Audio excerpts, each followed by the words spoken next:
Good morning. It's 4:30 on this Wednesday, August 31st. I'm Kirk Yuhnke. We want to start with a check on your weather as we talk about heat, more heat, and maybe a little bit more heat. But we've got some really great news because there's a light at the end of the tunnel, or should I say a cool down at the end of the tunnel? At the end of the tunnel. And we start with breaking news. This coming to us out of Alaska. A 7.1 quake hit this morning just off the coast of Alaska, and now we are learning of a tsunami warning in the Aleutian Islands. But this thing is huge. Let me give you some perspective here. It's about 35 feet long, which Amber's over there in the weather center, 35 feet away from me. This thing's big. It's massive. It's like the size of a school bus. Basically, 15 feet wide. It weighs a lot. Now, hopefully, it's not going to be that size when it enters. Well, that's what they're saying, that it's going to burst up into pieces. We're going to get to that breaking news, that highway shutdown in just moments. But before we do that, the weather, one of the big stories today. It certainly is.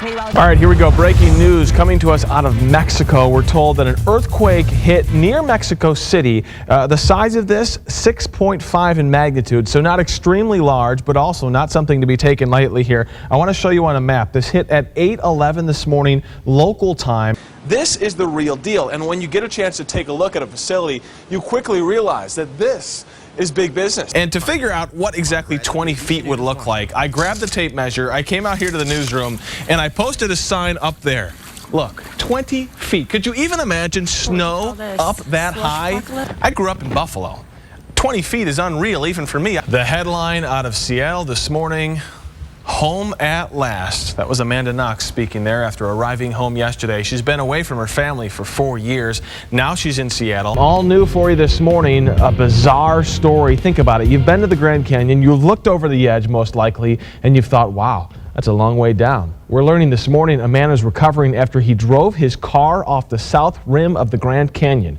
Park rangers found the 21-year-old man's car 200 feet below the rim, lodged against a tree.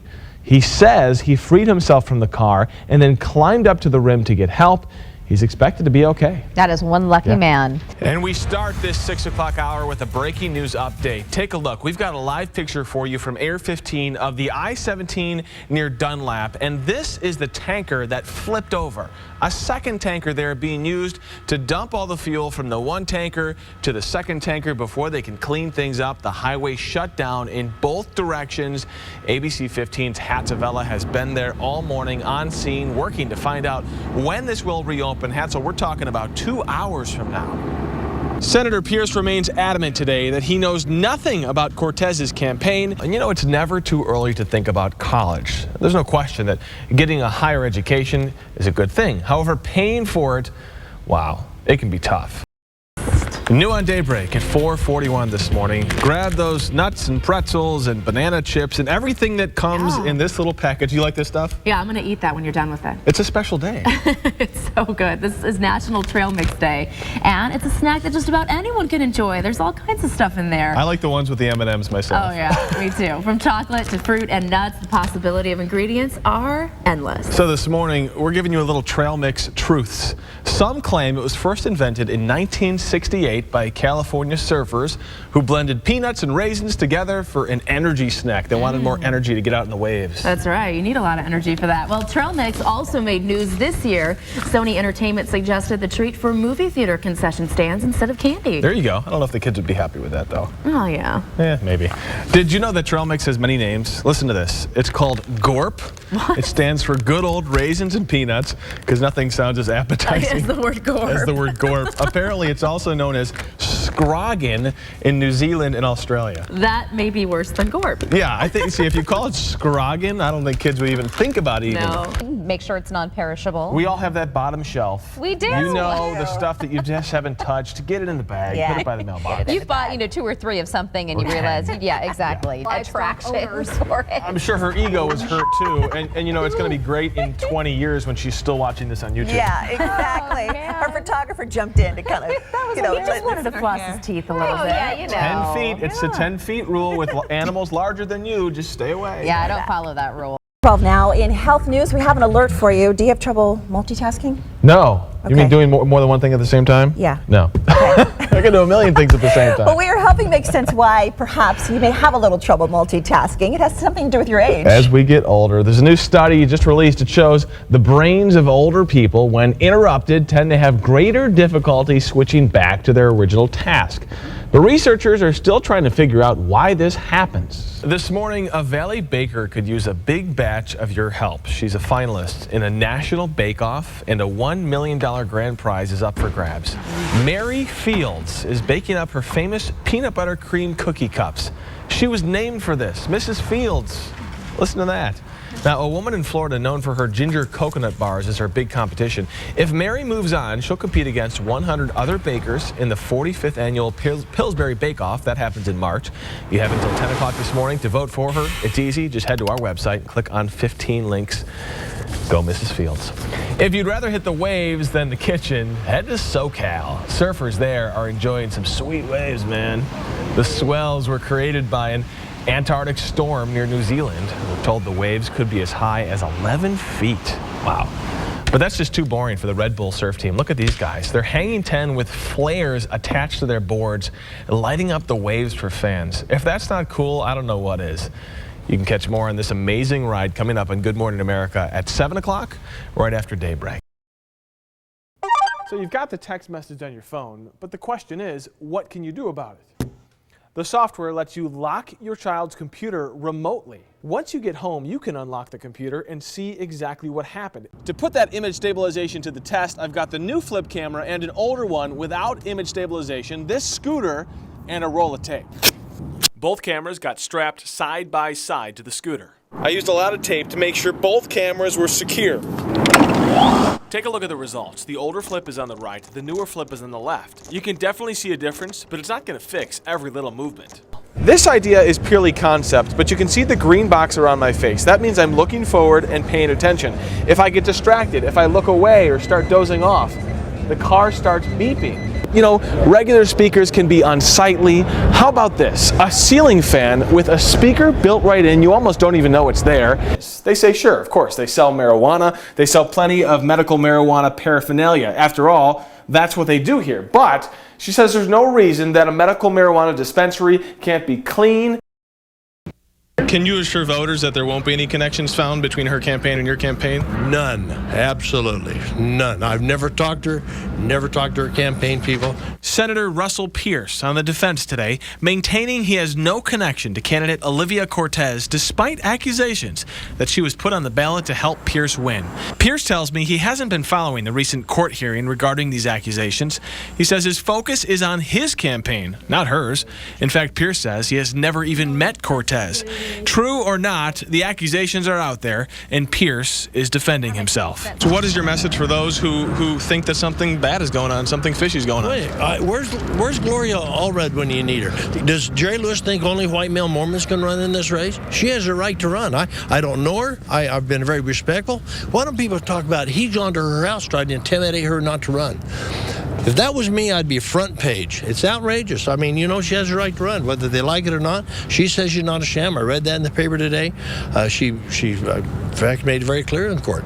But with so many questions lingering about Olivia Cortez's campaign, it'll be up to the voters to decide how clear that actually is. In Phoenix, Kirk Yuhnke, ABC 15 News. So they were going up everywhere. We had no signage limitations, no local zoning effect. The Green Mile in a rundown part of Denver is now infamous for its marijuana leaf signs, names like Good and Tasty.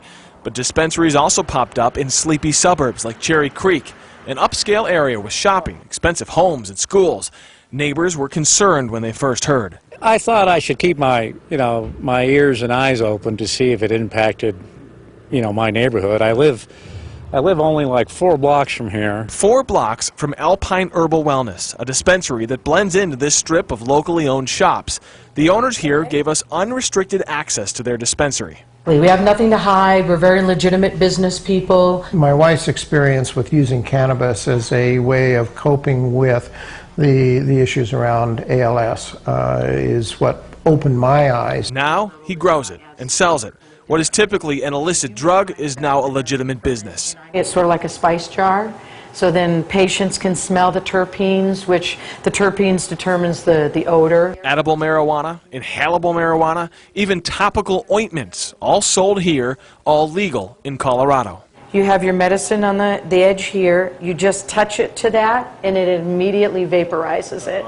The pot is locally grown. I was given access to a grow operation in Denver, although for security reasons I was asked not to shoot the outside of the building. Fans blowing, grow lights gleaming, and irrigation systems dripping throughout. Hundreds of plants, thousands of dollars in potential profit. The thing about these grow operations is that it's not something you can just throw together. It's not someone growing marijuana in their basement. This is the real deal, and when you get a chance to take a look at a facility, you quickly realize that this is big business. This is legitimate, and there's a science to growing medical marijuana. It's been fed properly, the proper amounts, and believe it or not, each plant could be individually fed and watered. I'm told this is one of the nicer grow facilities in Colorado. Because these operations can be the target of theft, most are on the state's registry, but kept secret to the public. To be honest with you, this is not something that everybody gets to see on a daily basis. She says the grower's goal is to keep the smell to a minimum so neighbors have no idea it's even here. The fear for many people is what happens when a grow or dispensary moves into town. The answer may surprise you. Does crime follow these dispensaries? Does crime follow the grows? It certainly hits the news more, but I think that the reality is from the stats that we've gotten from the Denver police and some of the others over the last couple of years when they've started doing it, these areas really have not increased in crime. In fact, I couldn't find a single neighbor in upscale Cherry Creek to disagree with that. I walk by them all the time, and they're just storefronts to me. The people that are going to use them are going to come and use them, then the other people aren't affected by it. There's a preschool just a few blocks down the road from the dispensary we visited. The workers at that preschool wouldn't go on camera for an interview, but they did tell me that despite a huge outcry from parents at first, there has been zero impact on their school since it opened. The list of recent cyber attacks is long. It includes the CIA, Congress, and the Arizona Department of Public Safety. The Sony PlayStation Network hack was one of the largest. Jason Stevens in Tempe had his information released as part of that hack. And then an error code came up. So I didn't think much about it. But he did think much of it when his email account stopped working.